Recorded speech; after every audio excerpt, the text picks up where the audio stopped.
The Rams lost in ugly fashion to the Dallas Cowboys, 44-21, 475 yards of offense for the Cowboys. And look, it's not hard to figure out what it takes to beat the Rams. Shut down Todd Gurley. Yeah. Jared Goff can't beat you. Right. And as the Rams get closer and closer to that offseason decision with Gurley of $10.5 million that would be fully guaranteed beyond whatever already guaranteed he otherwise has, I can't imagine them keeping him around. They need a Todd Gurley.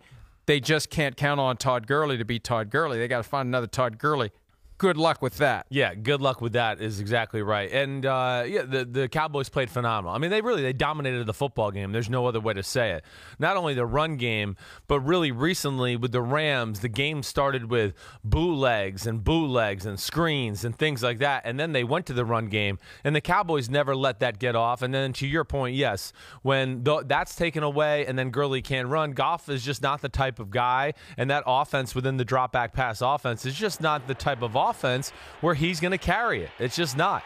And, the Cowboys, not only the defense did it play great, but the offense. I mean, come on.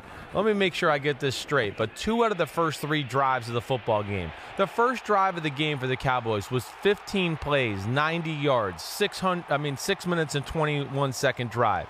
Okay, they get a 3-play, 75-yard drive to go up 14-7. And then the very next drive, they get pinned down there by a good punt by the Rams and go 14 plays, 97 yards for a touchdown. That just takes the soul out of a football team. When you can, control the clock like that and just dominate the line of scrimmage in 5 yards and 10 yards and 12 yards and 4 yards, it just shows you're physically dominating the football game, and they did from get-go. Last thing, I didn't mean to go over a long answer here. Whatever. You're making it longer by stopping to say that. But I just didn't mean to make it that much longer by saying that. Sorry. And there we go. And Ezekiel didn't make Elliott. it any much longer by saying that. Ezekiel Elliott. It was the best I saw him look all year. I don't give a damn about the stats. It was like he was twitchy and quick and stopped this I'm going to go slow to the line of scrimmage and figure out. I mean, he, to me, looked like a different guy. Now, their run game was kicking butt, and I get that, and Pollard kicked some butt towards the end of the game. But, man, Ezekiel Elliott, I thought, looked like the Ezekiel Elliott I remember from year 1 and early year 2.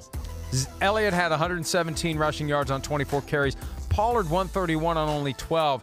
The Rams had 22 total rushing yards for the game. And Jared Goff looked kind of out of sorts early. You can kind of get a sense from his demeanor if he's nervous, right? Right. And when you get pressure up the middle, any pressure up the middle, around the sides, whatever, if Goff does not have Gurley to either hand the ball off to or throw those quick passes to, they never get into a rhythm. No, they don't. And for as good as they had looked after getting blown off the field by the Ravens, here they are getting blown off the field again just 3 weeks later. And now they need to win their final 2. Right. They go to San Francisco on Saturday night. They need the Vikings to lose 2 games at home. The Vikings haven't lost at home all year. Yep. They need the Vikings to lose 2 games at home against the Packers and the Bears, or the Rams will not be back in the playoffs. Yeah, and again, I don't know if really they've played consistently at the level of the teams that are in the playoffs right now, other than the Dallas Cowboys. And, of course, Dallas played one of their best games of the year yesterday.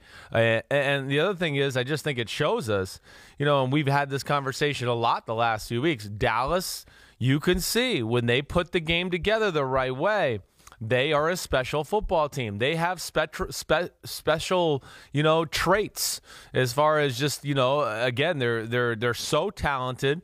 They're capable of dominating the line of scrimmage on both sides of the ball, like we saw yesterday. They're phenomenal in the secondary. They got great receivers and weapons on offense, and Dak Prescott and all of that. So, even them, and I know we're all complaining they might go into the playoffs here at 8-8 or 9-7.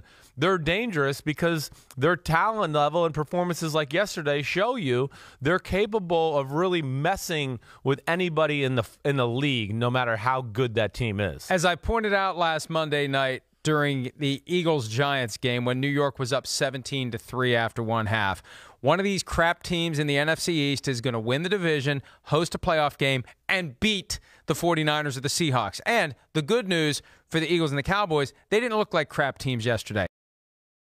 Hi, I'm Mike Tirico, and thanks for watching. Make sure to hit subscribe for the latest news and highlights from NBC Sports.